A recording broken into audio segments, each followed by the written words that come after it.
भय प्रकट कृपाला दीन दयाला कौशल्या हितकारी हर्षित महतारी मुनि मनहारी अद्भुत रूप विचारी। नमस्कार दोस्तों, आज मैं आपको रामनवमी व्रत कथा सुनाऊंगी, तो आप सभी मेरे साथ बोलिए जय श्री राम।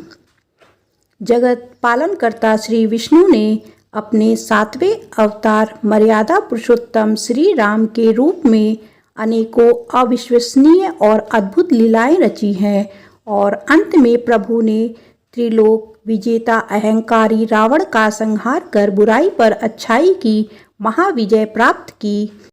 श्री राम जी के जन्मदिन को ही रामनवमी के रूप में बेहद उत्साह के साथ मनाया जाता है। आज इस लेख में हम आपके लिए रामनवमी की अनुपम कथा लेकर आए हैं। अयोध्या के महाराज दशरथ को पुत्र रत्न की प्राप्ति नहीं हो रही थी। ऐसे में महाराज दशरथ ने अपने गुरु महर्षि वशिष्ठ के निर्देशों का पालन करते हुए एक महायज्ञ का आयोजन किया। महाराज दशरथ ने इस यज्ञ में सभी यशस्वी ऋषि मुनियों को आमंत्रित किया। जिस दिन यज्ञ का शुभारंभ होता था, उस दिन गुरु वशिष्ठ के साथ महाराज दशरथ के मित्र अंग, प्रदेश के अधिपति ऋक ऋषि और अन्य आगंतुक भी यज्ञ मंडप पर आए।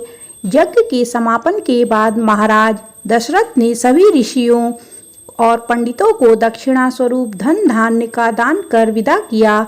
यज्ञ से प्राप्त प्रसाद लेकर राजा दशरथ पुनः अपने महल में लौट आए और प्रसाद अपनी तीनों रानियों के बीच वितरित किया। तत्पश्चात यज्ञ के पूर्ण फल से तीनों रानियों ने गर्भ धारण किया।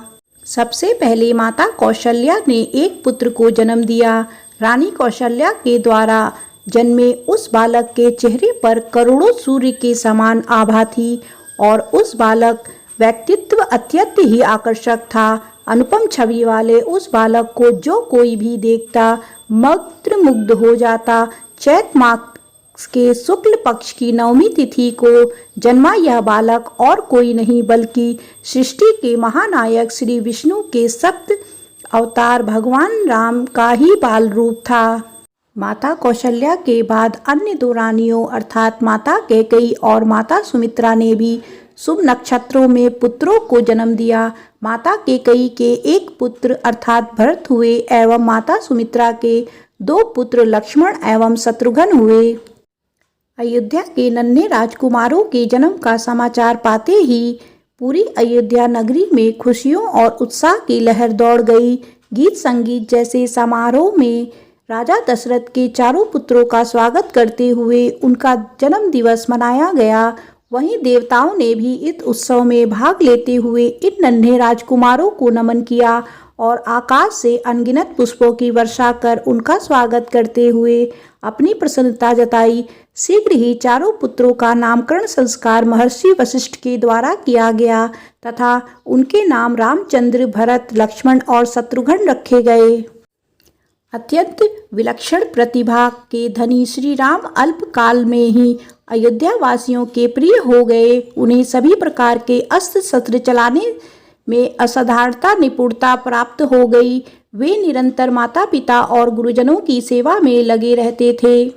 श्री विष्णु के 7वें महाअवतार के रूप में जन्मे श्री राम ने अपने जीवन काल में अनेकों महान और धर्मपरायण कार्य किए। चाहे सीता स्वयंवर में धनुष तोड़ना हो या महाबली बाली का वध कर सुग्रीव की सहायता करना हो। विवाह के पश्चात मर्यादा पुरुषोत्तम श्री राम अपने पिता की आज्ञा का पालन करते हुए पत्नी सीता और अनुज लक्ष्मण समेत वनवास स्वीकार किया। जहां माता सीता की दुराचारी रावण से रक्षा करते हुए प्रभु ने अत्याचारी रावण का संहार किया। ये वही राम है जो स्वयं जगत के पालनहार और दुर्लभ शक्तियों के स्वामी हैं, किंतु उन्होंने एक सामान्य मनुष्य जीवन का एक अद्भुत उदाहरण प्रस्तुत किया। युगों युगों के बाद आज भी श्री रामचंद्र के आदर्श व्यक्तित्व, धैर्य, निष्ठा, त्याग एवं पराक्रम को श्रद्धा और सम्मान देते हुए रामनवमी के दिन उनका जन्म उत्सव मनाया जाता है। आज भी राम भक्त अनन्य आस्था के साथ अपने आराध्य श्री राम का अवतरण दिवस मनाते हैं। रामनवमी की कथा समाप्त होती है। आप सभी मेरे साथ बोलिए, जय श्री राम।